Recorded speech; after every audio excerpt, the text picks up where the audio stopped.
ወዳጃችን መቼም ከመኖሪያ ቤት ውጪ ድመቶችን ልናገኝ የምንችልባቸውን ቦታዎች ይጥቀሱ ቢባሉ ማለትም ይሄ መንደር ለመንደርና ጣራ ለጣራ ሲያውደለድል የሚውለውን ትተው ማለት ነው ሊጠቅሱ የሚችሏቸው ቦታዎች ምግብ ቤቶች፣ ሆቴሎችና ሌሎችም መሰል ምግብ የማይጠፋባቸው ቦታዎች ይሆናሉ እንጂ ተማሪዎች ተሰባስበው ፊደል በሚቆጥሩበት ክፍል ውስጥ ድመት ይገኛል ብለው እንደማይመልሱ እርግጥ ነው። ምክንያቱም እነውሮ ከቤት ውጪ ሽንጣቸው ክፉኛ ሰፍቶና ሰብተው አነስ ያለ ጥጃ ሊያክሉ ምንም የማይቀራቸው ሆነው አዘውትረው ሲንጎማለሉ የሚታዩት የሚላስ የሚቀመስ እንደ ልብ በሚገኝበት አካባቢ መሆኑ እርግጥ ነውና ነው። ቱርካዊው የጎዳና ተዳዳሪ ድመት ግን የበላና የተማረ ይሉትን ብሂል በድመት ልቡ ሳያሰላስል አልቀረም መሰል መብላቱንስ በልቼ አይቼዋለሁ፣ ግን ጎዳና ከመውደቅ አላስጣለኝም፣ እስቲ ደግሞ ተምሬ ልሞክረው ብሎ ሶስተኛ ክፍል ጎራ ብሏል። በእርግጥም ታዲያ የተማረ ወድቆ አይወድቅም እንዲሉ ትምህርት ቤት ጎራ ያለው ውሮ እድሜ ለትምህርት ከጎዳና ህይወት ተላቆ በምቾት ተቀማጥሎ እንዲኖር አስችሎታል። ነገሩ ምን መሰሎት? ሀገረ ቱርክ ኢዝሚር የተባለች ከተማ ውስጥ ነው።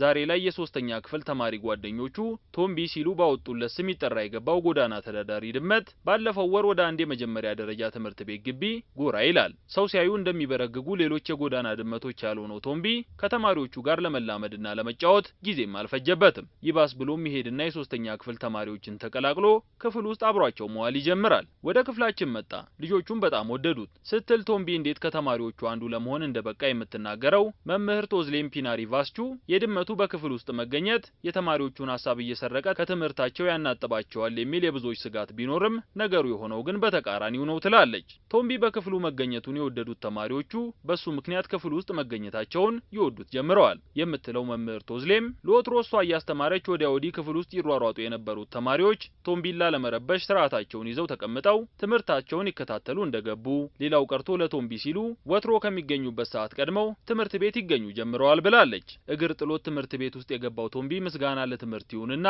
ከተዋከበ የጎዳና ኑሮ ተላቆ እፎይ ማለት ብቻም አይደል ታዲያ ቀለቡ በስነ ስርዓት እየተሰናዳለት ማደሪያው ተመቻችቶለት ቁጥራቸው 33 በሆነው የሶስተኛ ክፍል ተማሪ ጓደኞቹ እንክብካቤ የተቀማጠለ አዲስ ህይወት ይኖር ጀምሯል። የጤንነቱ ነገር አስተማማኝ እንዲሆንለትም መምህር ቶዝሌም ሐኪም ዘንድ ወስዳ አስከትበዋለች። ታዲያ ቶምቢ አዲሱን ህይወቱን እያጣጣመ ብዙም ሳይቆይ ከሰሞኑ ምን ይከሰታል? ከተማሪዎቹ ያንዱ ወላጅ የቶምቢ በክፍል ውስጥ መገኘት ለልጄ ጤና አደጋ አለውና ይውጣልኝ ሲሉ አቤቱታቸውን ለትምህርት ቤቱ ያቀርባሉ። ትምህርት ቤቱም አቤቱታውን ተቀብሎ ክፍሉን ለቀህ ውጣ፣ ሁለተኛም እንዳትመለስ ብሎ ድመቱን ቶምቢ ያባርረዋል። በተፈጠረው ነገር ታዲያ ተማሪዎቹም መምህሯም ቶምቢም ቅር ይሰኛሉ። ይባስ ብሎም ቶምቢ እንዲኖርበት በተወሰደበት አዲስ ቤት ወደ ትምህርቴ ካልመለሳችሁኝ ምግብ የሚባል ነገር አልቀምስም ብሎ የረሃብ አድማ ያደርጋል። ይህንን ተመልክታ ነገሩ ያሳሰባት መምህር ቶዝሌምም ቶምቢን ወደ ቤቷ ብትወስደውም የቀድሞ ደስተኝነቱ ሊመለስ ሳይችል ይቀራል። ይሄን የነበር መምህር ቶዝሌም ጉዳዩን ዘርዝራ ጽፋ በማህበራዊ ትስስር ድረገጾች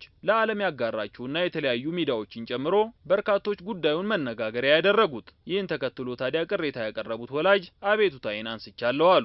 የከተማዋ የትምህርት ሹማምንትም ቶምቢ ወደ ትምህርቱ እንዲመለስ ይሁን ሲሉ ወሰኑለትና እምቢኝ ለትምህርት ያለው ቶምቢ ከቀናት በፊት ወደሚወደው ትምህርት ቤት ዳግም ጎራ ብሎ ሶስተኛ ክፍል ውስጥ ተቀምጦ ትምህርቱን ሊከታተል በቅቷል። ወዳጃችን መማር ያስከብራል ሲባል እንግዲህ ከሰው አልፎ ለነውርዬ መስራት መጀመሩን የቶምቢ ታሪክ ጥሩ አስረጅ ሳይሆን አይቀርም። የሆነሶንና በእርግጥም ጥቅሙ ብዙ ውጤቱም ትልቅ ነውና ለእውቀት ለትምህርት አንስነፍ የሚል መልእክታችንን እነሆ እንላለን።